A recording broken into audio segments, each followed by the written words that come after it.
What racy idea did Torrie Wilson shoot down, and what was her sultry compromise? Which risque Attitude Era moment got the WWE thrown off of TV in the UK? And which diva sued Vince McMahon for asking her to go topless, and then came back and totally went topless? I'm Senor Siete for 7 Wrestling. Let's take a look at 7 risque WWE moments that you've forgotten about. Now, before we get into this, we appreciate your support, so if you enjoyed this video, please hit the like button, subscribe to the channel, drop kick that notification bell, then hype us up. And yeah, I know we said you've probably forgotten, and some of you have amazing memories, and kudos to you. Number 1, shower glower.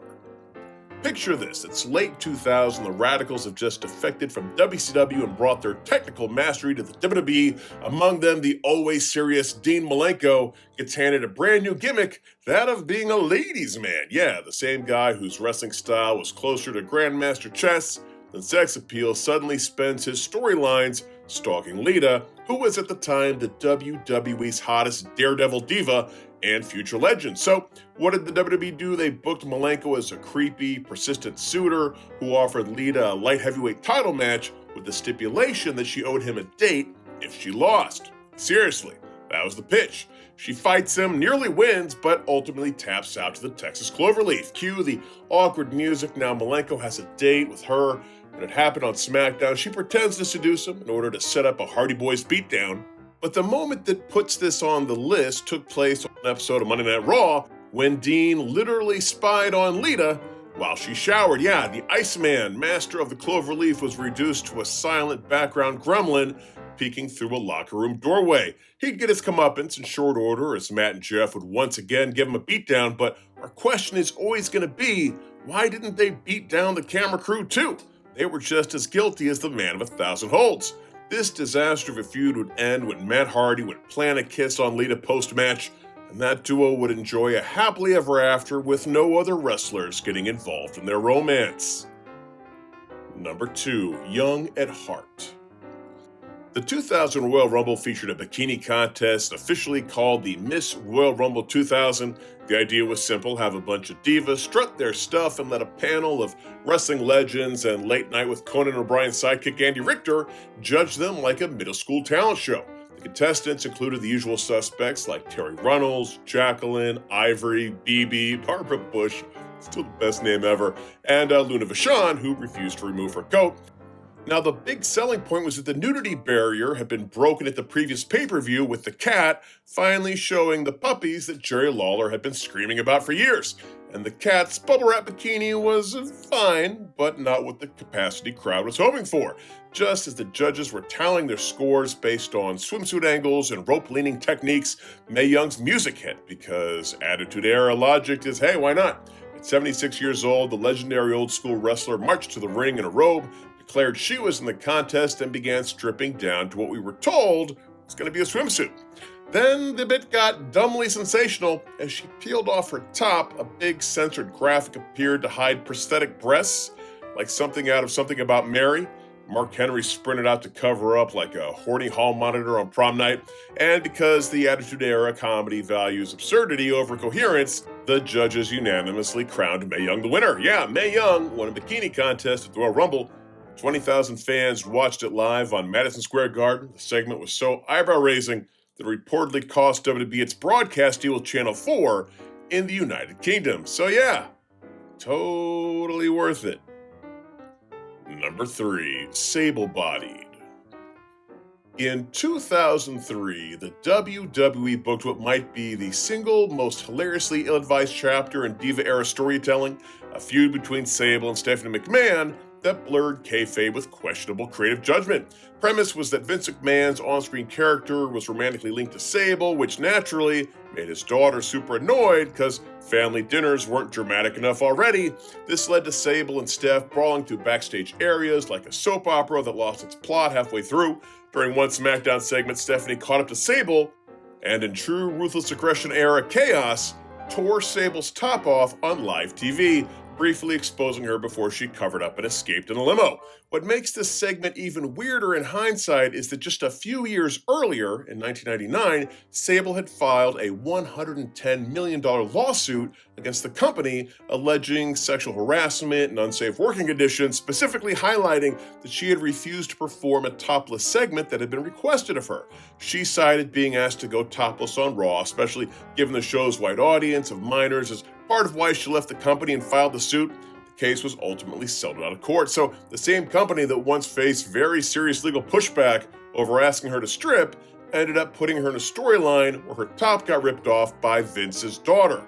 Wrestling logic truly operates on its own broadcast standard. It's less sports entertainment and more collective shoulder shrug with a wink. Number 4, Rikishi. Rikishi. When WWE introduced HLA, it was less a storyline and more a neon sign flashing ratings panic. HLA, of course, stands for Hot Lesbian Action. They would have two women come out and grope each other and kiss. Hey, it was even a shirt. I know some of you out there have it. If you do, tell me in the comments section. Sicko. And somehow, in 2002, this train screeched to a halt at Stephanie McMahon's office because nothing says corporate leadership like being dragged into a gimmick built entirely on giggling innuendo and Jerry Lawler screaming like a tea kettle. It was juvenile, lazy, and even by ruthless aggression standards, deeply unserious. Then came the twist. At Unforgiven 2002, Stephanie's SmackDown team of Billy and Chuck lost a tag team bout against 3-Minute Warning, Rosie and Jamal, when Rico's interference tilted the scales because, of course, stipulation was that if Stephanie's team lost, she would be forced to perform HLA on pay-per-view.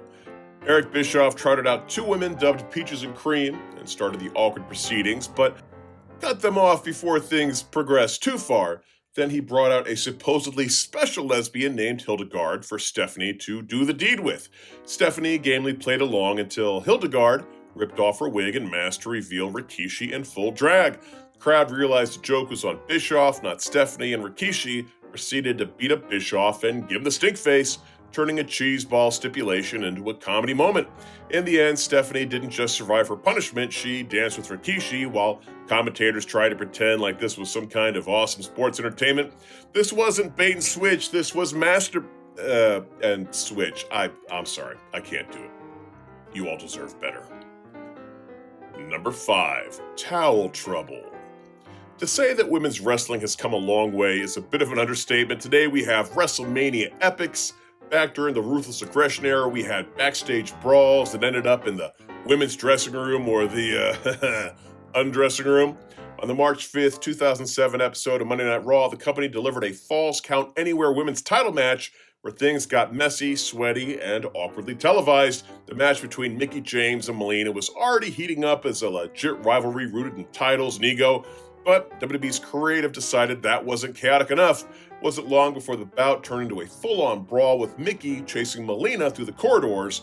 Furniture became weapons, and the whole thing crashed right into the Divas locker room. What could go wrong? Torrie Wilson accidentally sprayed Victoria with some hairspray, and a furious Candice Michelle wandered in wearing a towel, telling everybody to leave. That's when Melina, ever the opportunist, ripped the towel right off of Candice. It was very impressive how quickly a live broadcast was able to blur the supposed nudity. Why Candice was wearing underwear underneath a towel, well, that's a mystery. Number 6, in the paint.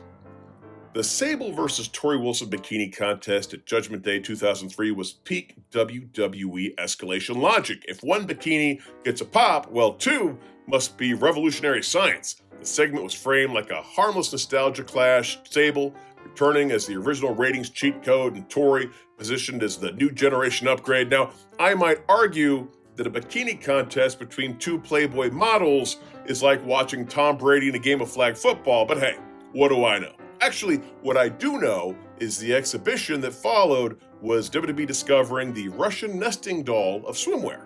Sable did her pose, soaked in the chants, and played the hits. Then Torrie didn't quite up the ante by wearing a very modest for her, bikini, but then she would reveal another, even smaller bikini underneath. Haha, as if the first one had simply been like a loading screen. The crowd lost its collective minds. Commentary pretended like this was the greatest thing to ever happen. It's kind of like that airplane gag with the glasses.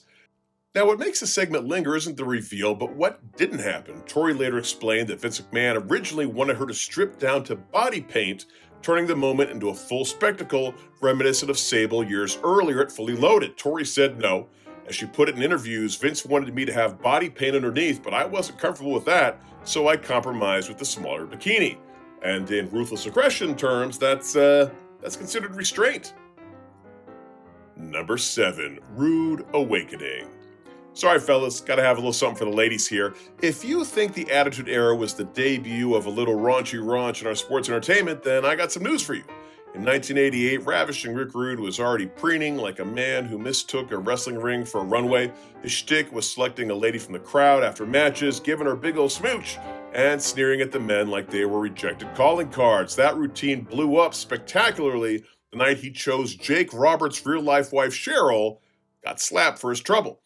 But Rude wasn't content with a simple insult. Oh, no. He escalated by donning custom airbrush tights with Cheryl's face plastered right on the crotchal region. Crotchal, that's a word, right? Jake warned him several times to not give his wife the old Kathy Lee Gifford treatment, but Rude kept wearing them. Kel's surprise, Roberts, part husband, part jealous python handler, charged the ring, clawed those spandex facades. Now, here's the interesting part. Roberts later claimed the whole thing wasn't even scripted. Vince McMahon told him to stay in his seat, but the Snake, defending Cheryl's honor like a knight, said no thanks, ran to the ring and stripped the ravishing one without his knowledge. And honestly, I'm calling BS on this one because, well, there's our list. Can you think of any other risque moments that most people have probably forgotten? If so, please let us know in the comments section below. Also, if you enjoyed this video, please hit the like button, subscribe to the channel, super kick the notification bell, and hype us up. Until next time, I am Senor Siete for 7 Wrestling saying bye-bye.